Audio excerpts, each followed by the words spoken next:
Ping me stuff. This one's from Germany.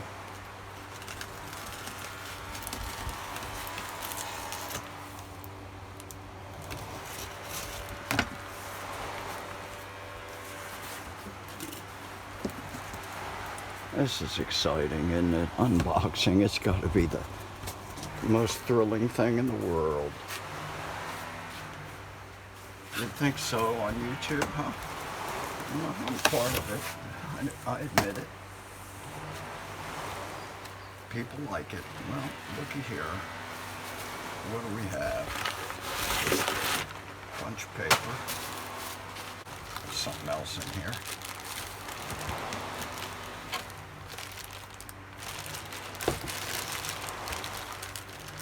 Ritchey Comp Butano. That's a 12-degree flare, which is, I think, good. And I thought about the 24 degree, but that just, I don't know. It's going to start here. So this is the beginning of my Ritchey Swiss Cross Canti bike build. And I got these two parts from a supplier in Germany.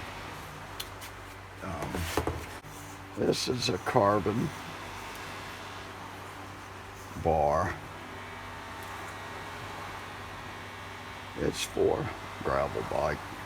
Very short reach, not much drop, 12-degree flare here.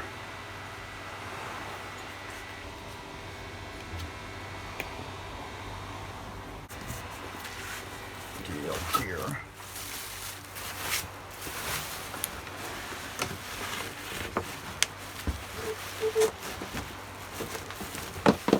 Let's see. Got all kinds of crap in here holding it in place. I've got this box underneath it.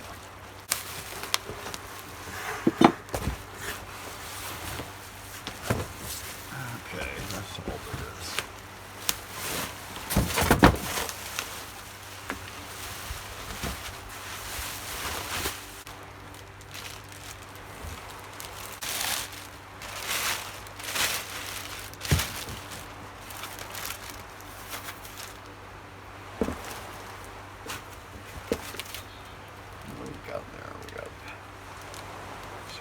Parts.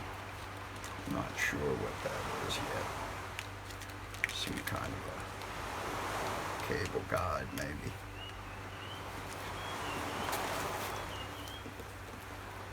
Let's take a closer look at this. Now this frame, with some minor alterations, have been in production for nearly 25 years. I talked to Simon at Ritchey,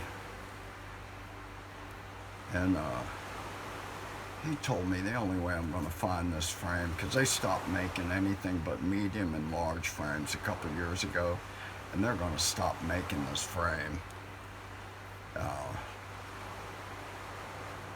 But he said you could find it in Asia, you can find it in Europe. Well, I found it in Europe, and it was at a good price.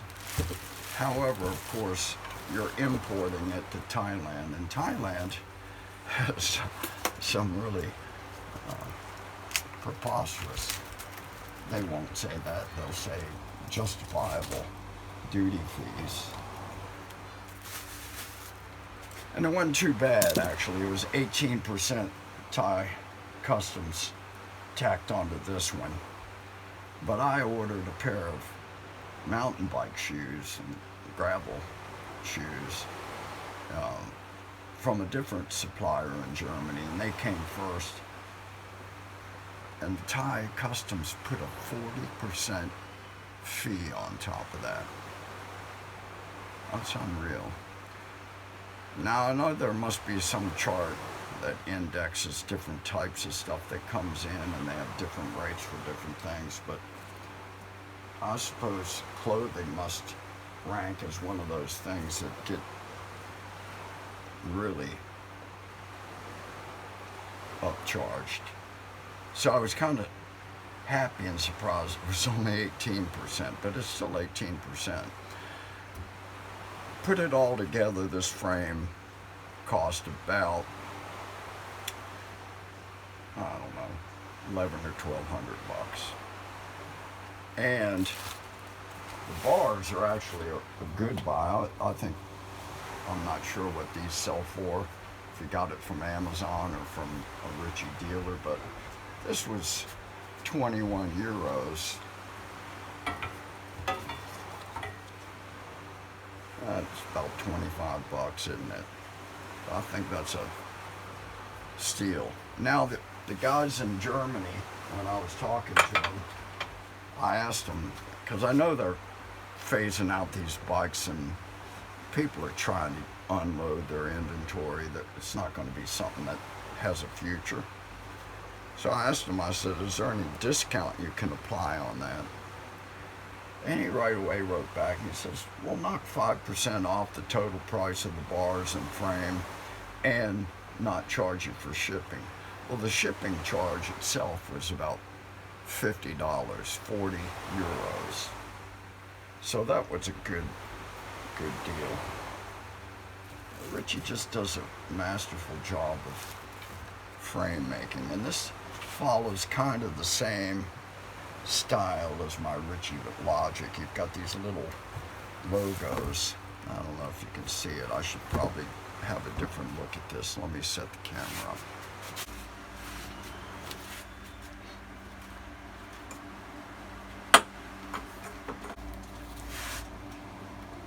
Got some kind of tag hanging on it. Ritchey Swiss Cross V2 large.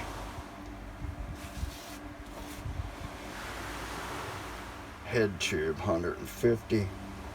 Top tube, effective top tube. What they mean by that is it's not measured from here to here. It's measured as if you drew a parallel line from the top of the head tube to here. So it's measured, the effective top tube would be from about that point over to that point, whereas the actual top tube length would be here. Now this is the one that makes a real difference when you're sizing it. Seat tube length 535. Seat tube angle, it's typical seat tube angle, maybe, yeah, 73.5. Head tube angle is a little bit relaxed, that's 72.5. Chain stay 425. Seat post diameter, it's steel frame, it's going to be 27.2 on it. The stack on this is 570 and the reach 394. Now I know for a fact on my other two frames, one frame has a stack of 578, the other 568, and the reach for the other ones are around 385, both of them. So this is right in the ballpark. I know this is going to fit me fine. Now, this cyclocross frame, so it's not as relaxed geometry as a gravel bike, but there is a little bit here.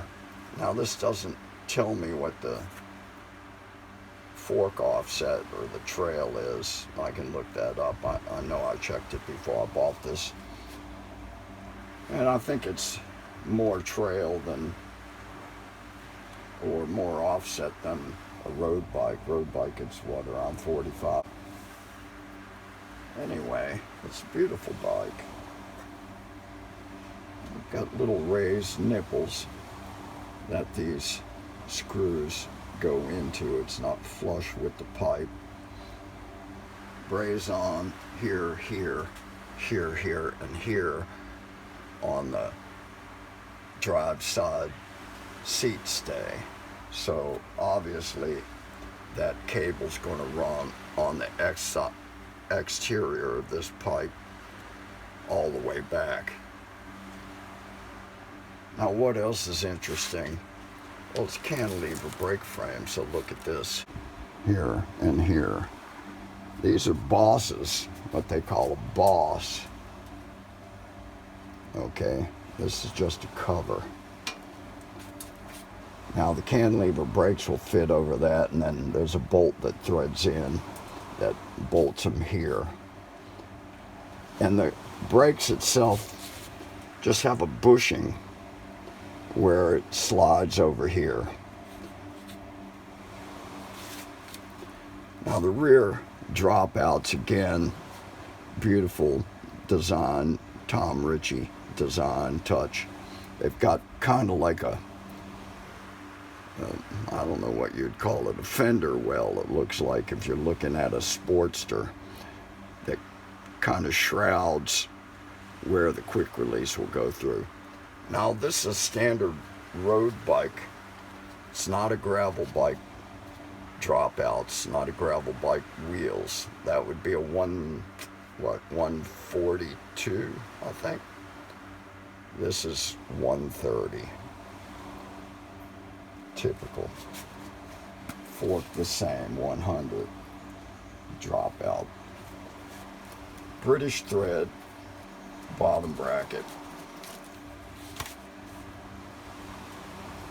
And there is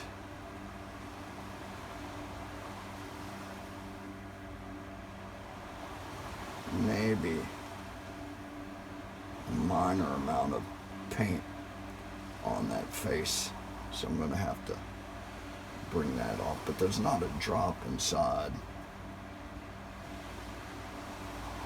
There's a small hole that at the bottom of this pipe, small hole at the bottom of this pipe, and the same for each one of these tubes.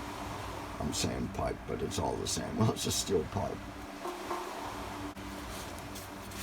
So there's another braze on up here.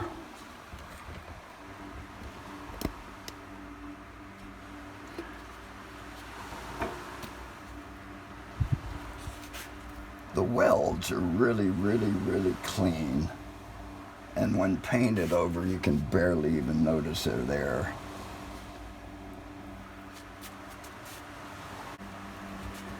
There's another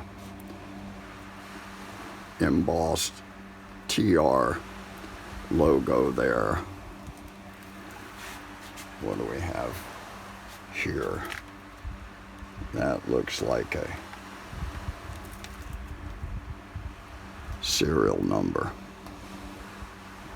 The bottom of the bottom bracket there.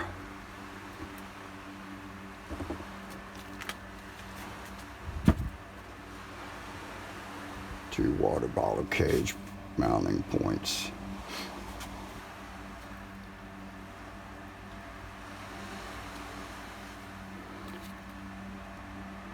Integrated seat post clamp. That's kind of a typical Tom Ritchey thing. That must be a cable guide. That's not something. These little frame braze-ons here, here, and here. Now they're interesting because they're kind of a rectangular box, but this flat exterior bottom of the box is pressed in. So I'm guessing the cable rests in there on top of that, because there's no way it's going to fit in there. And that's just kind of a rounded indentation, so that's probably what that is. And then these are probably clips that clip on here, here, and here and hold the cable housing in place. Anyway, so a little bit of a story. This is a famous frame. Now, Tom Ritchey designed this frame in 1996, I believe, and he did it specifically with a rider in mind. And the rider is a guy named Thomas Frischknecht, a Swiss pro rider who was quite accomplished at the time. And in short order, Tom Ritchey was able to convince Frischknecht to be basically part of Ritchey, riding Ritchey bikes. And Frischknecht was a great rider. Here's a cool story.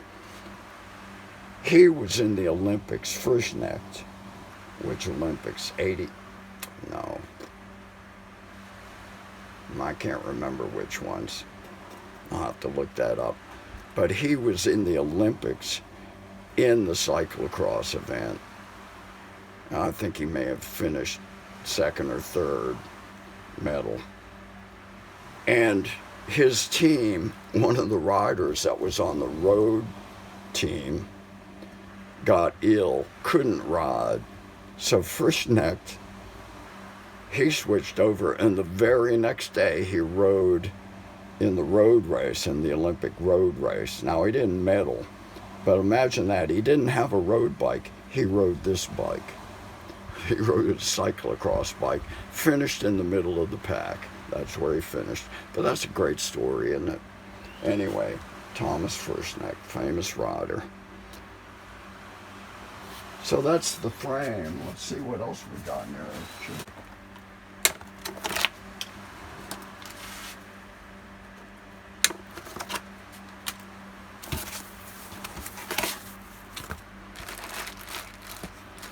All right, here. Now, this is a carbon fork steering tube, fork blades. It's all carbon. That's just a sweet looking design, isn't it? Once again, brake bosses for the front cantilever brake caliper.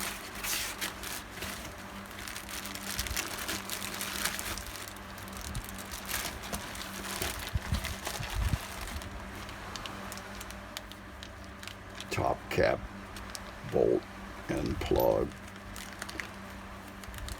Now, here's the thing with cantilever brake design. Traditionally, they have this weather protect cap with a cable guide for the front brake cable. And old style cantilever brakes work just fine. However, the newer versions of these cantilever brakes have come up with shorter arms, and that puts a whole lot more pressure, force applied. And what's frequently the case, this thing is up here, brake cable hanging down here, and then the cantilever brakes, the arms will go out like this and like this. And the interesting thing about canty brakes, I don't know if you can see that, let me get it down here. The interesting thing about canty brakes is the pivots are below the brake pads. So the brake pads will be up here, brake arm goes out like that, and the cable loops through a little cradle here, and that cradle is where the cable comes down from this thing and clamps. And when you brake, the arms are drawn up like this, the pads move in. Now, the reason that is an advantageous design, well, in the day, now they've got disc brakes, so it kind of went up the cantilever thing. It's so you can ride this in crap and mud and all kinds of shit, which is what happens in a cyclocross race sometimes. And the mud will get built up in here to the point where there's just too much crap in there. So the cantilever brake design helps alleviate that.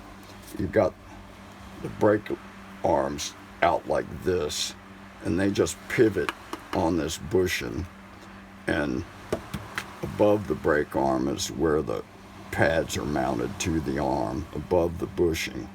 So they go in like that, whereas all normal brakes, you know, typical road bike brakes, pads are below the pivot point on the caliper. So that's something different about this design, the Canti brake design. Now I was intrigued by that. I've never ridden it. Here's some more parts. It's an expansion plug.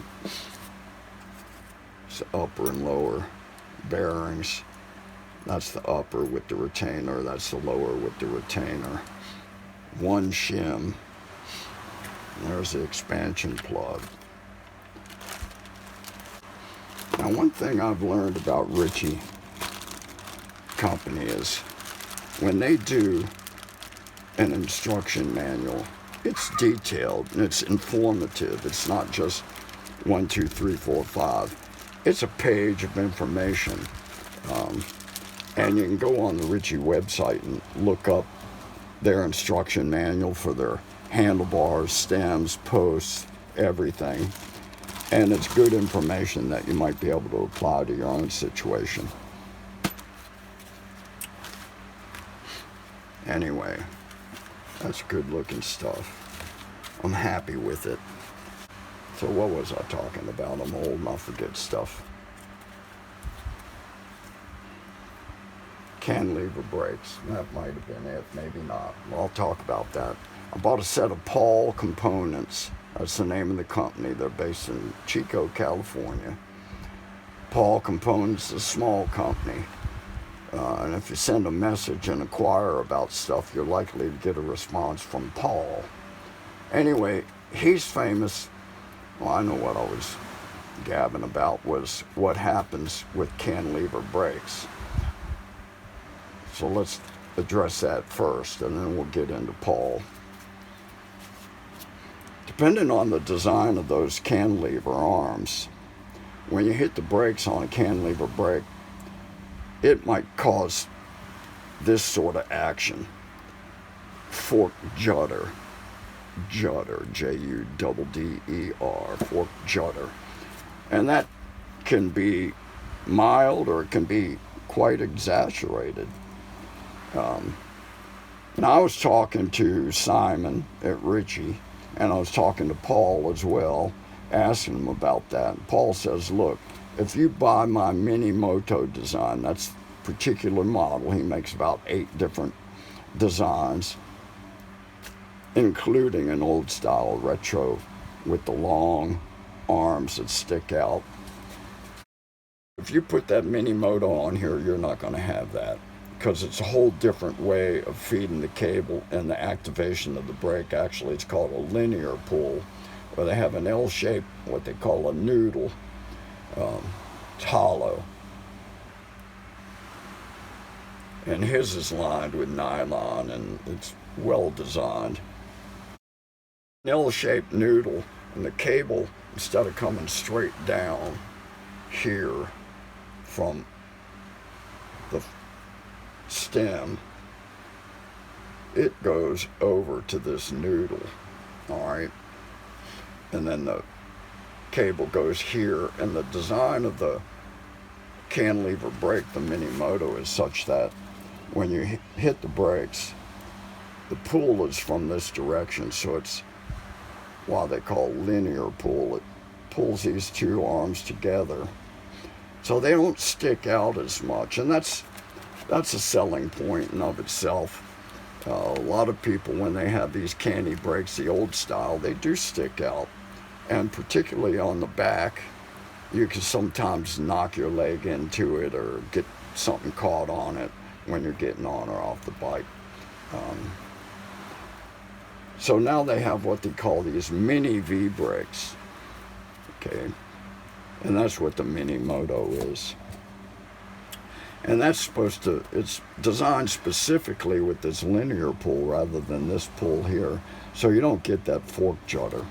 Now, Simon at Ritchey told me the same thing. He said, if you put that Paul brake on there, it's going to be great. He said, the reason you got this fork judder is the arms on the new cantilever brakes, like a different design, they don't go out as far, they go out less, and that's so it doesn't present an obstacle sometimes, I guess. There must be an engineering reason for that, which I don't know yet. But he said the net effect of these shorter arms is the braking force applied is much more severe. And I've read what actually occurs. There's a catch and release that takes place when you apply the brakes and you get that judder. That's what it's doing. The brake pad is breaking away from the frame and then catching it again and repeating that. So there's a couple different well-known ways to eliminate that judder. And the first and foremost is to toe in the brake pads. Well, the brake pads are running this way, so toe it in toward the rim so the front edge is closer to the rim than the trailing edge of the pad.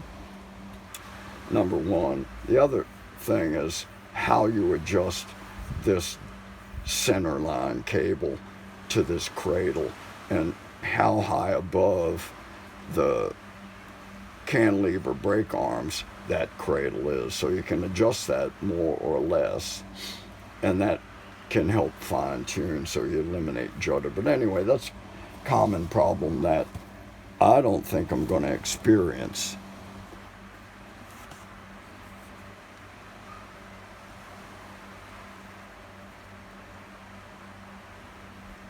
That's just a really nice paint job.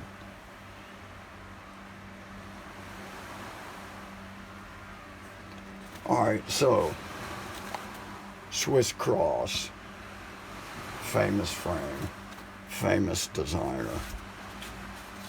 Swiss Cross frame.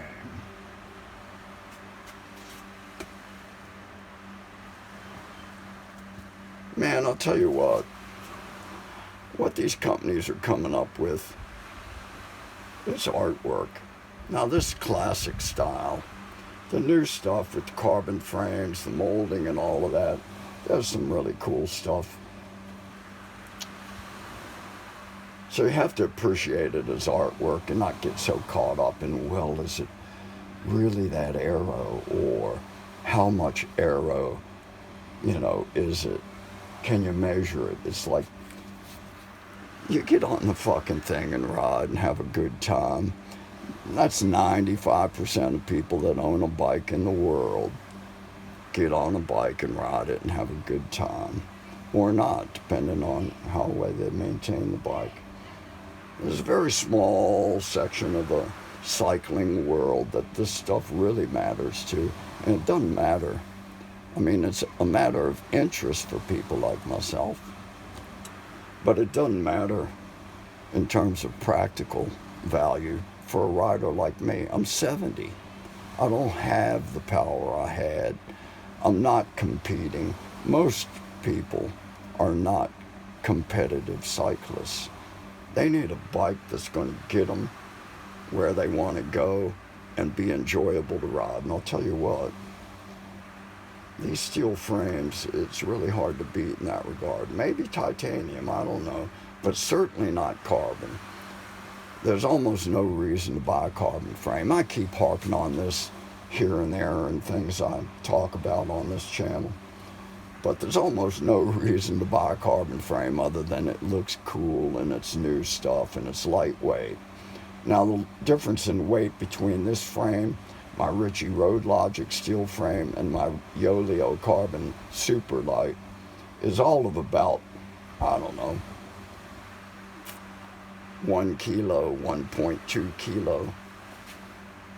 How's that make a difference for me? Well, it makes a difference when I have to haul it up the stairs. I live on the side of a hill and there's about 20 stairs.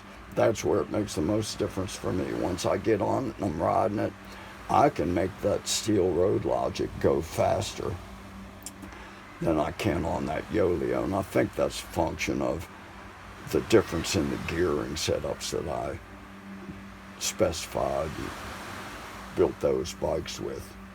The one just works better for me than the other. So I've actually kind of duplicated that gearing design for this frame that's on the Ritchey Road Logic. Anyway, that's another story.